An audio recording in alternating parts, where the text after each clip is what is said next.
Agora, nós temos que obedecer.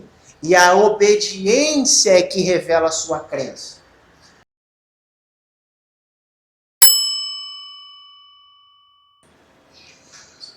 Nós vamos dar continuidade na carta de Paulo aos Filipenses, no capítulo 2. Mas antes eu gostaria de compartilhar um pensamento. Abre comigo em Isaías capítulo 53.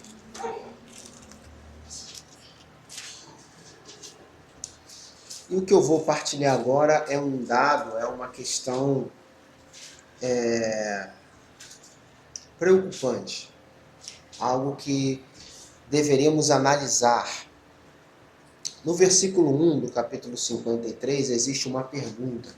Só nessa primeira frase, né? A parte A do versículo, que é o seguinte: quem deu crédito à nossa pregação? É a pergunta. Ou algumas outras versões, quem deu crédito à nossa mensagem? Quem deu crédito ao que foi pregado? Neste exato momento, eu não tenho os números corretos, mas eu imagino que milhares de pregações estão sendo feitas neste exato momento, em diversos temas, os mais variados, enfim, as variadas pregações que a gente possa imaginar, neste momento está sendo feito. E sem medo de errar, e eu não estou falando contra isso, ok? Mas sem medo de errar, 99% das pregações que são sendo feitas hoje não está valendo de nada. Ué, mas por que você está falando isso? Porque se você puxar o histórico, falando só do Brasil, o histórico do Brasil do ano passado até esse ano, você vai ver que a situação ela não ficou estável e muito menos melhorou. A situação piorou. O número de homicídios aumentaram, número de estupros aumentaram, número de roubos aumentaram. Tudo de ruim que ao invés de melhorar, ou ao menos estabilizar, só piorou. E nada de ruim teve algum tipo de melhora. Foi só piora. E por que eu estou dizendo que as pregações não estão tendo o efeito esperado? Porque o Brasil ele está indo de mal a pior. O certo seria, olha, está tendo milhares de pregações nesse exato momento, sem contar aquelas que já estão gravadas lá na internet, que a pessoa pode entrar e assistir a hora que quiser. Seria lógico que a pregação que está sendo feita, a mensagem que está sendo transmitida, seria lógico que pudesse ter alguma melhora. Por quê? Porque a maior parte da população do Brasil hoje se diz cristã. É a maior parte da população. Não, irmão, é porque a menor parte, por isso, a maioria é ímpia. Não, a maior parte é cristã. Seja católico, seja evangélico, que é o predominante, mas a maior parte da população se diz cristã. Ora, se a maior parte da população se diz cristã, que segue a Cristo, mas o Brasil está indo de mal a pior, então qual que é o problema? Existe algum problema aí. Existe alguma coisa que não está sendo resolvida e o Brasil está de mal a pior. E a cada domingo ou a cada semana, às vezes mais de uma vez por semana, várias igrejas ou religiões têm lá as pregações, o ensino da Escritura. Você entra lá na internet, você coloca qualquer tema que seja, santidade, vai aparecer listas e listas e listas de pregações sobre santidade. O amor de Deus, listas e listas e listas sobre o amor de Deus. E tem lá tantos mil visualizações, alguns chegam a 1 milhão de visualização. Mas a questão é a pergunta que Deus está fazendo. Quem deu crédito à nossa mensagem? Então a pergunta depois das pregações que estão sendo feitas, que eu e você durante a semana, a gente ouve, coloca lá nosso fone, fica ouvindo lá as pregações. A pergunta é, eu e você damos crédito ao que estamos ouvindo? Dando crédito não é balançando a cabeça afirmativamente, falando, oh, que interessante, legal, puxa, muito bom, prega muito bem. Dar crédito não é isso. Dar crédito é você praticar aquilo que você aprendeu. Por exemplo, um exemplo. Eu aprendi que eu devo amar os meus inimigos. Puxa, eu não sabia disso. Eu aprendi que eu tenho que amar meus inimigos. Quando chega alguém que te faz um mal, aquilo que você não gosta, como que você lida com isso? É esse momento que você dá crédito à mensagem. Que você vai lá e você pratica. Hoje, infelizmente, falamos isso aí um pouco mais cedo, hoje as pessoas elas estão sabendo muito a respeito da Escritura, e está certo, tem que saber a respeito da Escritura, mas o problema é quando se sabe muito, mas se vive pouco. Quando você consegue ler, você consegue interpretar, você consegue explicar, você consegue pregar, mas você não consegue viver. É esse que está o grande problema. E o cristianismo hoje, ele está indo de mal a pior por causa disso. Você tem grandes teólogos no mundo hoje, no passado também, grandes pregadores, grandes teólogos, que a gente olha, se inspira, acha interessante. Mas é isso que a gente olha e acha interessante.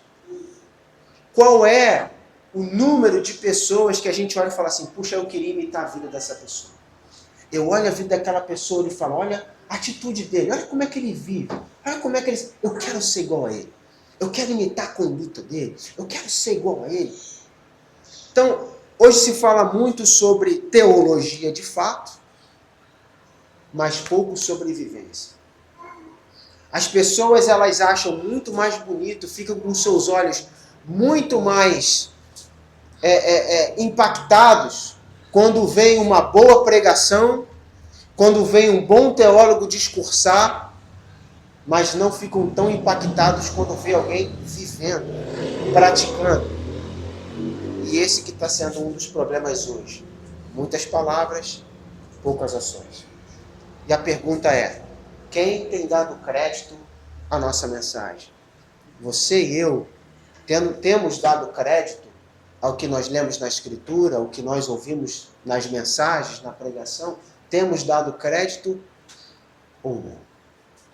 E aí, indo lá para Filipenses, o texto inicial, Filipenses capítulo 2, vamos ler do 12 ao 16. Filipenses 2, 12 ao 16, diz assim: De sorte, meus amados, assim como sempre obedecestes, não só na minha presença, mas muito mais agora na minha ausência, assim também operai a vossa salvação com temor e tremor. Porque Deus é quem opera em vós, tanto querer como efetuar, segundo a sua boa vontade. Fazei todas as coisas sem murmurações e nem contendas, para que sejais irrepreensíveis e sinceros, filho de Deus, inculpáveis, no meio de uma geração corrompida e perversa, entre o qual resplandeceis como astros no mundo, retendo a palavra da vida, para que no dia de Cristo possa gloriar-me de não ter corrido em vão e trabalhado em vão. Até aí. Nós tratamos e falamos, em domingos passados, sobre o exemplo de Cristo.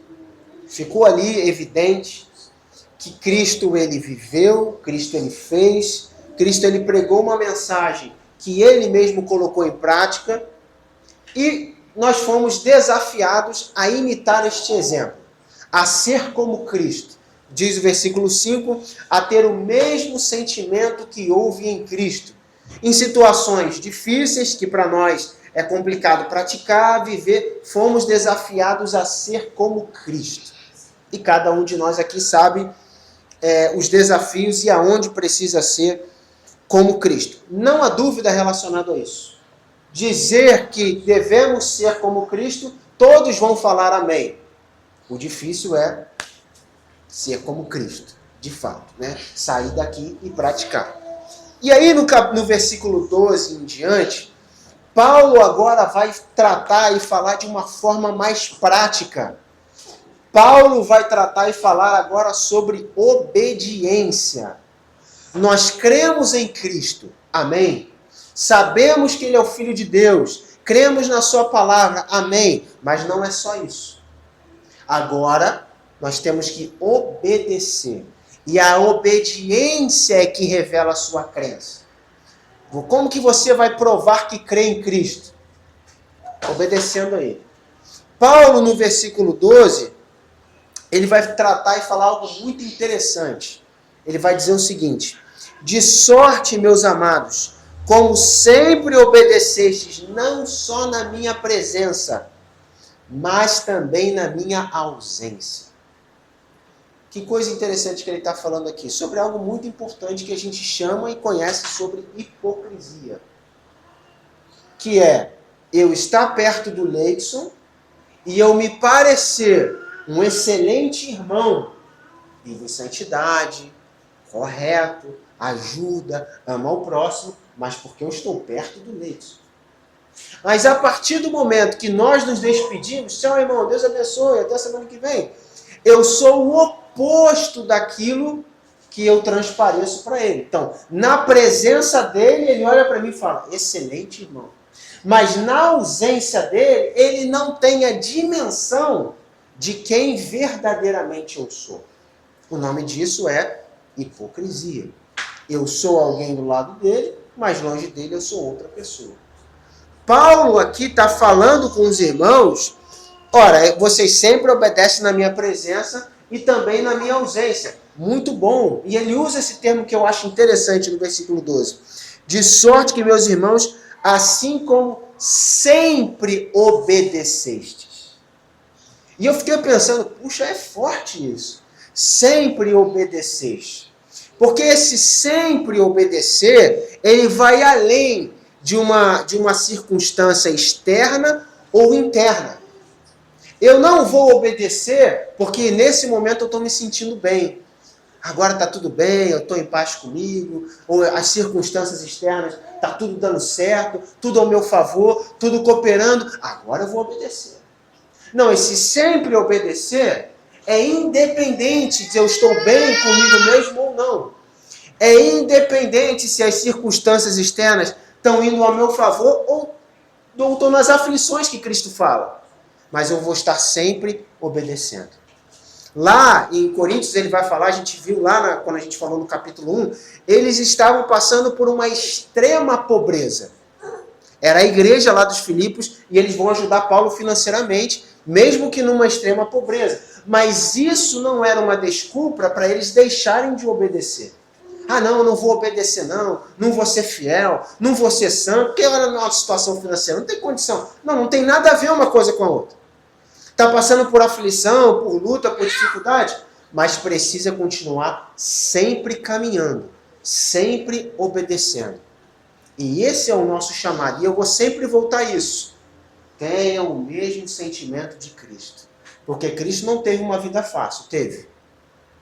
Jesus não estava num trono de ouro, com coisas ao seu bel prazer, vivendo uma vida regalada. Não teve. Foi só luta, dificuldade, traição, pessoas que zombavam dele, pessoas que invejavam ele. Mas mesmo assim, sempre obedecer. E somos desafiados a isso. A sempre obedecer, ainda que as coisas estejam contrárias a nós. E ele continua. De sorte que, meus amados, assim como sempre obedeceste, não só na minha presença, mas muito mais agora na minha ausência, assim também. Algumas versões falam desenvolvei, aqui vai dizer operai a vossa salvação. Ora, nós vamos crer que uma vez estando em Cristo, estamos salvos. Estamos salvos se Cristo volta agora, ou se, infelizmente, alguma coisa acontece e nós vamos morrer, vamos crer que estamos salvos. Amém por isso. Mas o fato de crermos e sabermos que estamos salvos não significa que agora eu tenho que me sentar e esperar agora a volta de Cristo. Não, já fui salvo, já fui alcançado, não, agora é esperar, só a vontade de Deus. Não. Essa questão de você operar, desenvolver, trabalhar a vossa salvação é de fato você praticar. Você ter atitudes de salvo. Você ter uma conduta de salvo. É isso que ele está falando. Você precisa desenvolver isso. Você está salvo? Tá, mostra aí que você está salvo. Faz uma operação nisso. Numa obra, tem lá uma máquina lá que a gente chama de grua. Aí tá lá, ela vai entrar em operação. O que é entrar em operação? Ela vai funcionar. Vai lá pegar um negócio pesado, levar, jogar lá, ajudar o outro, pegar o negócio. Ela entrou em operação, ou seja, ela vai cumprir o propósito pela qual ela foi criada. Qual o propósito? Vai pegar o negócio lá e vai colocar. Você foi salvo. Você vai entrar em operação. O que você vai fazer? Você vai ter atitudes de salvo.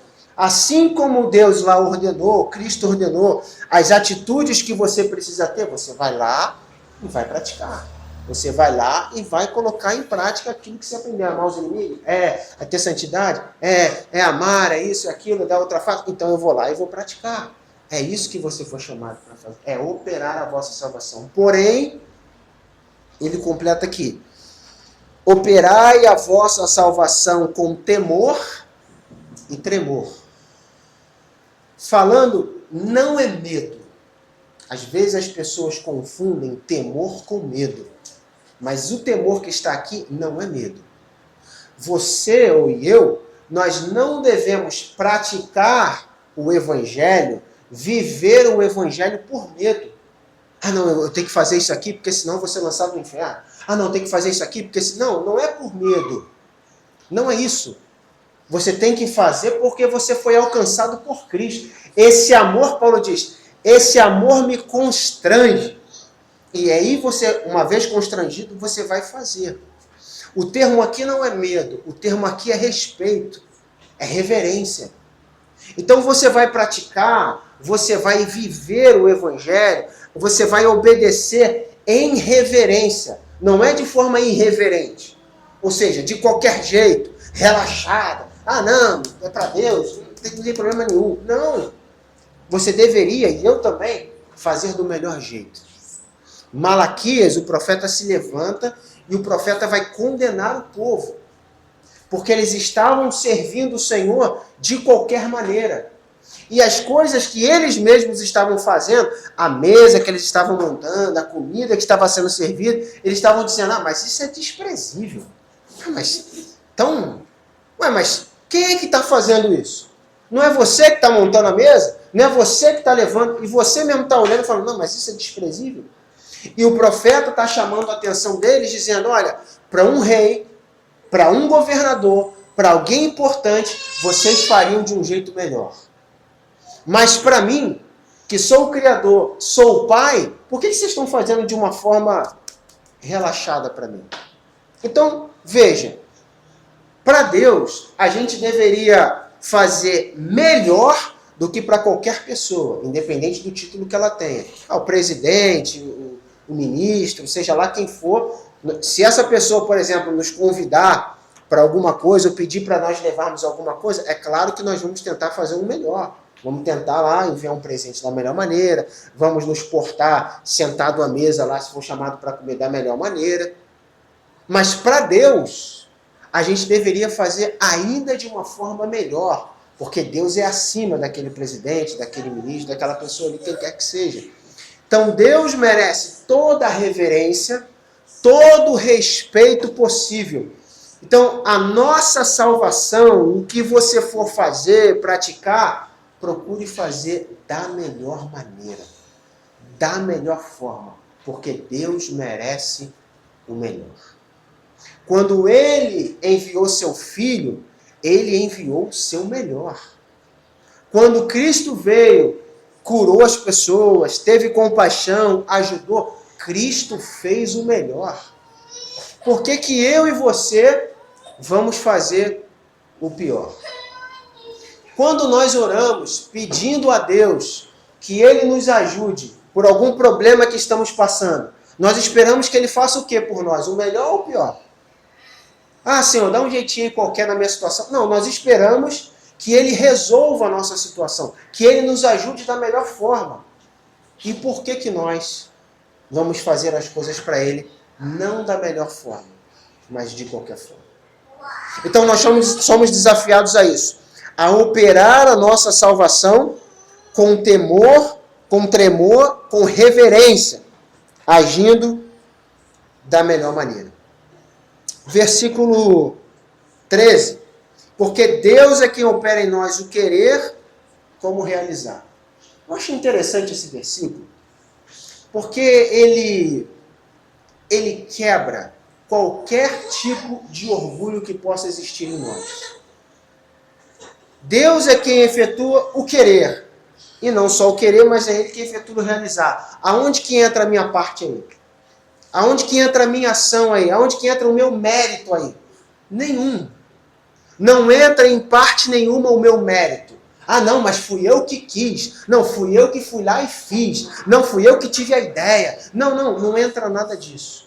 Porque foi Deus que começou e foi Ele que terminou. Agora, quando nós, muitas vezes, e eu ouço isso, e eu também falo isso, acontece alguma coisa, e aí a gente fala assim, graças a Deus. Irmão, deu certo lá, deu, irmão, graças a Deus. Mas a pergunta é, graças a Deus, realmente graças a Deus? Ou é força do hábito de falar graças a Deus? Realmente reconhecemos que foi obra de Deus? Realmente estamos gratos a Deus? Ou é força do hábito de dizer, não, graças a Deus, deu certo, graças a Deus. Igual você encontra uma pessoa na rua, não está tudo bem com a pessoa, você encontra a pessoa na rua, e aí fulano, como é que você está? Tudo bem? Não, tudo bem, graças a Deus. Mas não está tudo bem. Mas por força do hábito, a pessoa vai dizer, não, está tudo bem, graças a Deus. Não está. E às vezes nós, na força do hábito também, irmão, deu certo, graças a Deus. Funcionou sim, graças a Deus. Deu certo, graças a Deus. Mas será que realmente, do nosso coração, reconhecemos que foi Deus e estamos gratos a Deus? É uma pergunta. Porque começa com Deus e termina com Deus. Então você começou um projeto, aquilo deu certo, mas lembra, foi Deus que começou, foi Ele que terminou. E a nossa salvação, ela é assim. Deus começou a obra em nós. Deus está trabalhando em nós. E Deus vai terminar esta obra em nós. É tudo Deus. É tudo Deus. Para que não haja nenhum tipo de vanglória nossa.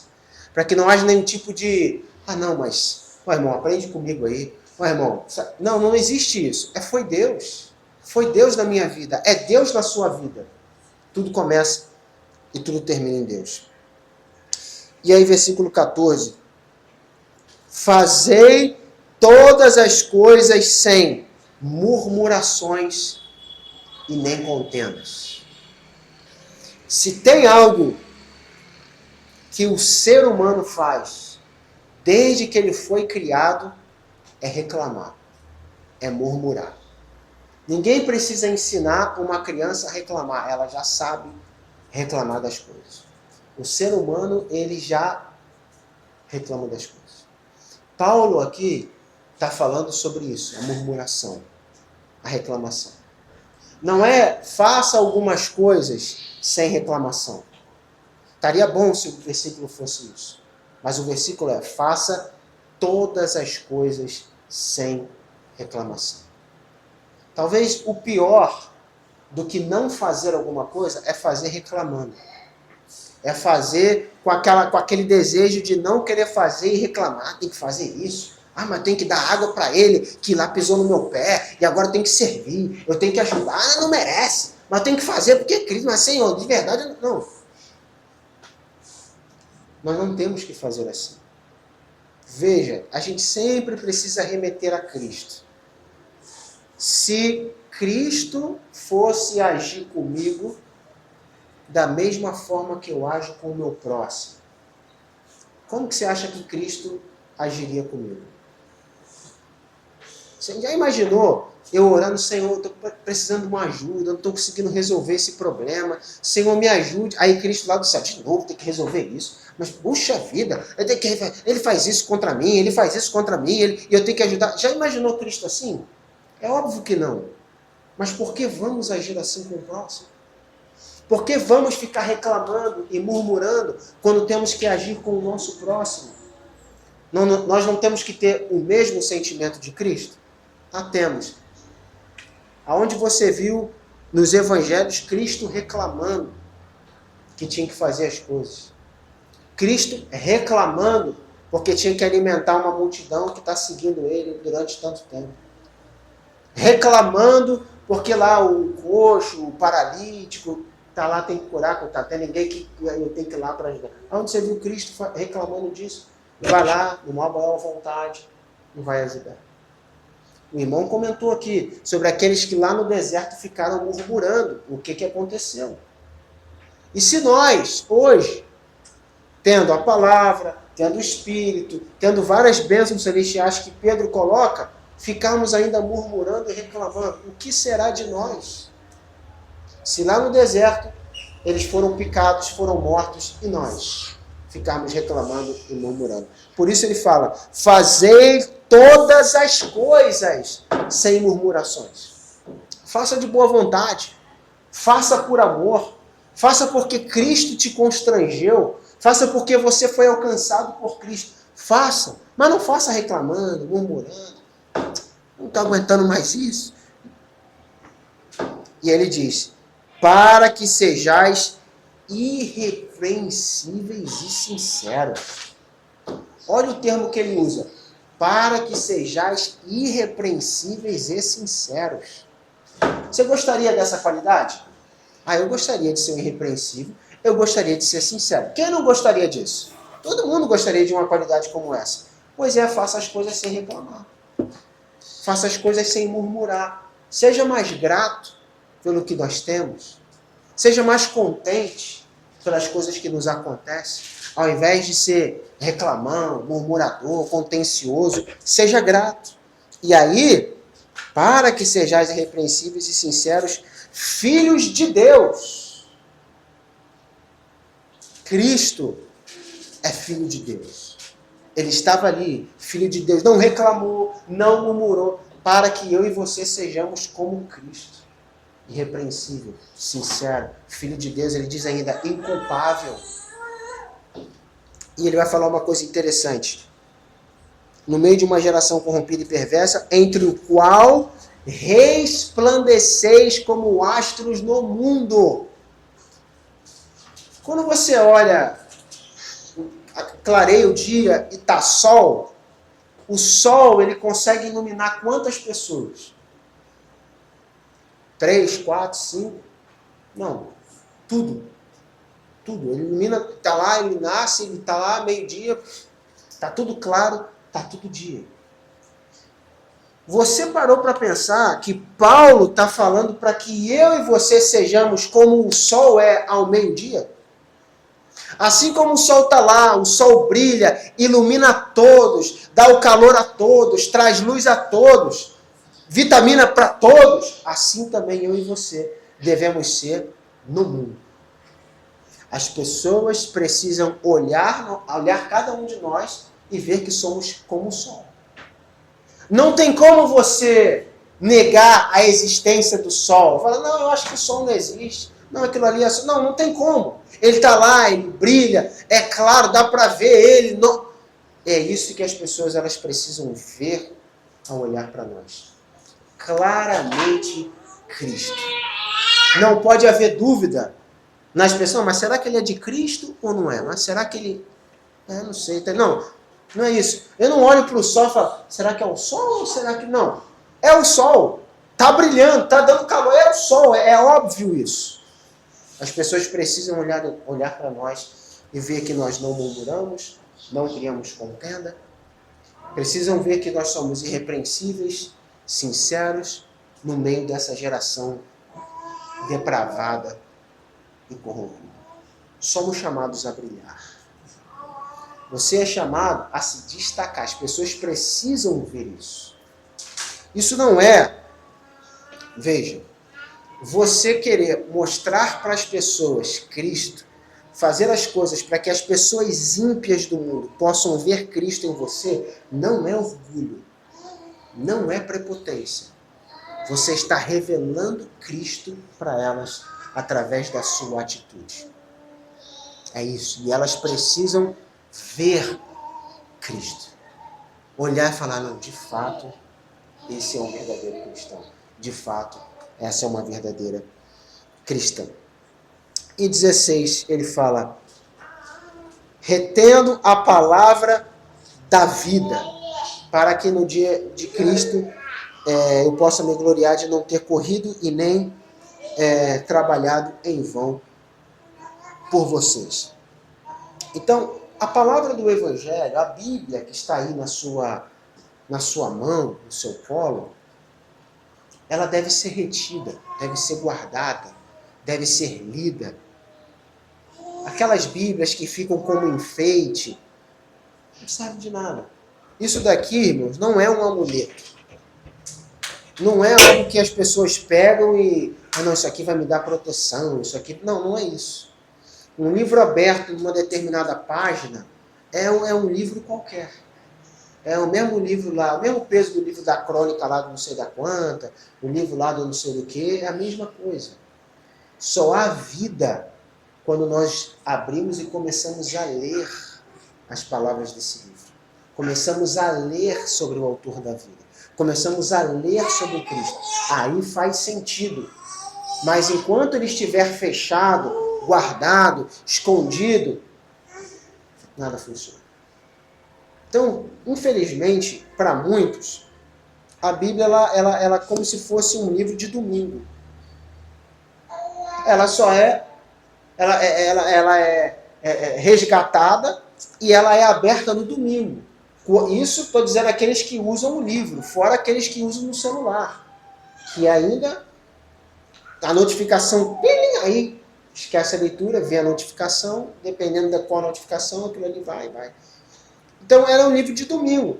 Domingo ela é resgatada, ela é lida. Segunda, terça e quarta, coitada, ela está guardada, ela está esquecida, outras coisas estão em cima dela. E é óbvio, vai ser um livro normal, qualquer, distante, porque está fechado. Está fechado. Então nós somos desafiados e impactados a obedecer. A não viver um cristianismo de nome. Hoje há muitos cristianismos de nome. Muitas pessoas que se dizem cristãs. Conversam sobre Cristo, falam sobre Jesus e etc. Mas mais do que falar sobre Jesus, mais do que crer em Jesus, é obedecer a sua palavra. Nós precisamos praticar a palavra de Cristo. Só falar não vai adiantar nada. Para terminar, imagina que eu chegue para você e falo assim, olha, eu sou um mecânico, conserto carro. Ah, conserta carro, mecânico? Interessante. Aí de repente chega o Daniel e fala assim, irmão, meu carro está com um problema, está fazendo um barulho esquisito, e quando eu vou acelerar, ele não acelera, faz um barulho esquisito, e ao invés dele acelerar e ir mais rápido, continua na mesma velocidade. Ah, vou dar uma olhada para você. Aí eu vou lá, mexo, desmonto isso, desmonto aquilo, tiro aquilo lá, e piora a situação. Ou então chega lá, desmonta. Ei, irmão, você resolveu não. Ele vai olhar para mim e vai dizer assim, não, de fato o Felipe é um mecânico? Ele vai olhar e falar assim, não, isso é um curioso, isso aí é um... Está achando que é mecânico, mas piorou a situação, não resolveu o meu problema. Então o fato de eu falar que eu sou mecânico, até que eu prove de fato que eu sou um mecânico, são coisas totalmente diferentes. Eu posso falar que sou, Mas a partir do momento que ele viu que eu não resolvi o problema e que eu piorei a situação, ele vai chegar à conclusão: ele não é um mecânico. Agora, pega isso para Cristo. Eu digo que sou cristão. Sou filho de Deus. Sou cristão. Creio em Deus. Ah, é? Aí chega um determinado momento em que, ao invés de eu ter uma atitude de Cristo, eu tenho uma atitude na carne. Ou eu tenho uma atitude ruim, errada. A pessoa vai olhar para mim e vai dizer assim: não, cristão não é não. Isso é outra coisa, mas cristão não é não. E é daí que muitas vezes alguém chega e fala assim: não, eu sou da igreja, ou eu sou cristã, e outra pessoa fala: você? Da igreja? Não pode ser. Mas justamente por isso, porque aquilo que ela fala não condiz com aquilo que ela pratica. Existe um conflito na cabeça da pessoa. E nós somos chamados a não ter essa diferença. Nós somos chamados a ter essa unidade. Crença com prática. Eu creio, mas eu também pratico. Eu vivo o que está escrito. Por isso nós somos chamados à obediência. Ter a mesma atitude de Cristo. Não só a mesma opinião de Cristo. Não só o mesmo parecer de Cristo, mas a mesma atitude de Jesus Cristo nessa vida. Vamos orar.